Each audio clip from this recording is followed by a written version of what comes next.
Leading economists are now predicting our economy will grow 6% this year.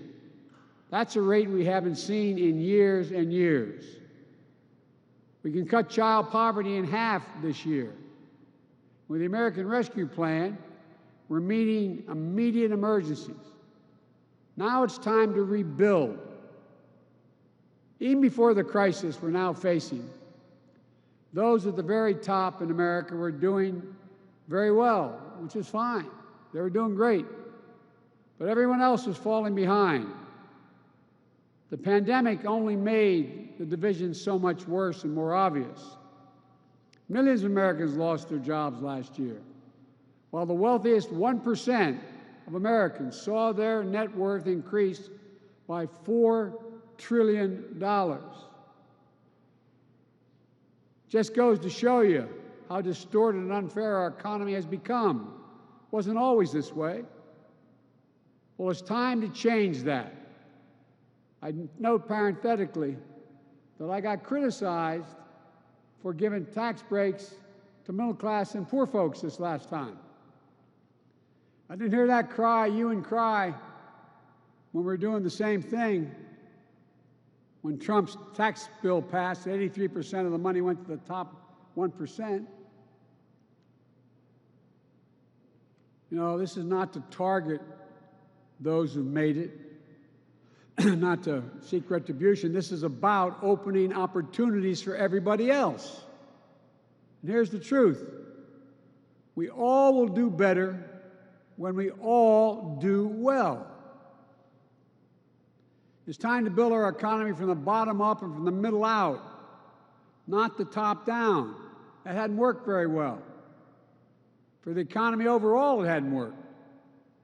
Because Wall Street didn't build this country. You, great middle class, built this country. And unions built the middle class. And it's time, and this time, when we rebuild the middle class, we're going to bring everybody along. Regardless of your background, your color, your religion, no matter, everybody gets to come along. So today, I'm proposing a plan for the nation that rewards work, not just rewards wealth. It builds a fair economy that gives everybody a chance to succeed. And it's going to create the strongest, most resilient, innovative economy in the world. It's not a plan that tinkers around the edges. It's a once-in-a-generation investment in America, unlike anything we've seen or done since we built the interstate highway system and the space race decades ago. In fact, it's the largest American jobs investment since World War II. It will create millions of jobs, good-paying jobs. It will grow the economy, make us more competitive around the world, promote our national security interests, and put us in a position to win the global competition with China in the upcoming years. It's big, yes. It's bold, yes. And we can get it done. It has two parts: the American Jobs Plan and the American Families Plan. Both are essential to our economic future. In a few weeks, I'll talk about the Americans' Family Plan, but today, I want to talk about the Americans' Jobs Plan. I'll begin with the heart of the plan. It modernizes transportation infrastructure, our roads, our bridges, our airports. I just left your airport. The director of the airport said we're about to renovate the airport. Is that right, Mr. County Executive? We're going to innovate. We're going to employ thousands of people. And she looked at me and said, I can't thank you enough for this plan. It grows the economy in key ways. It puts people to work to repair and upgrade that we badly need. It makes it easier and more efficient to move goods, to get to work, and to make us more competitive around the world. Some of you local officials know when someone wants to come in the area and a company wants to invest, what do they ask? Where's the first rail bed? How can I get to the railroad? What access to the interstate do I have? What's the water like? Tell me about it. It goes on and on. It's about infrastructure. The American Jobs Plan will modernize 20,000 miles of highways, roads, and main streets that are in difficult shape right now. It'll fix the nation's 10 most economically significant bridges in America that require replacement. Remember that bridge that went down? We got 10 most economically significant bridges with more commerce going across it that need to be replaced.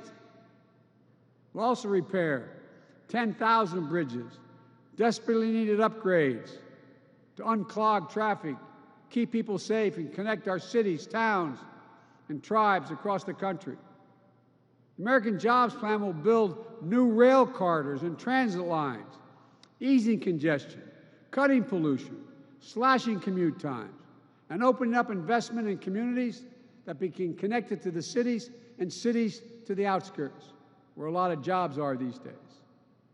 It'll reduce the bottlenecks of commerce at our ports and our airports. The American Jobs Plan will lead to a transformational progress in our effort to tackle climate change with American jobs and American ingenuity, protect our community from billions of dollars of damage from historic superstorms, floods, wildfires, droughts, year after year, by making our infrastructure more secure and resilient and seizing incredible opportunities for American workers and American farmers in a clean energy future. Skilled workers, like one we just heard from, building a nationwide network of 500,000 charging stations, creating good-paying jobs by leading the world in the manufacturing and export of clean electric cars and trucks.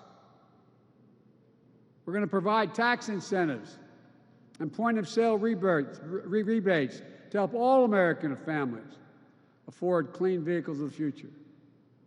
The federal government owns an enormous fleet of vehicles, which are going to be transitioned to clean electric vehicles and hydrogen vehicles right here in the United States of America by American workers with American products.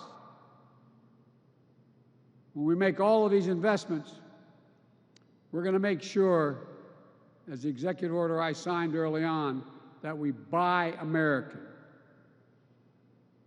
That means investing in American-based companies and American workers. Not a contract will go out that I control that will not go to a company that is an American company with American products all the way down the line and American workers. And we'll buy the goods we need from all of America, communities that have historically been left out of these investments. Black, Latino, Asian American, Native Americans, rural, small businesses, entrepreneurs across the country.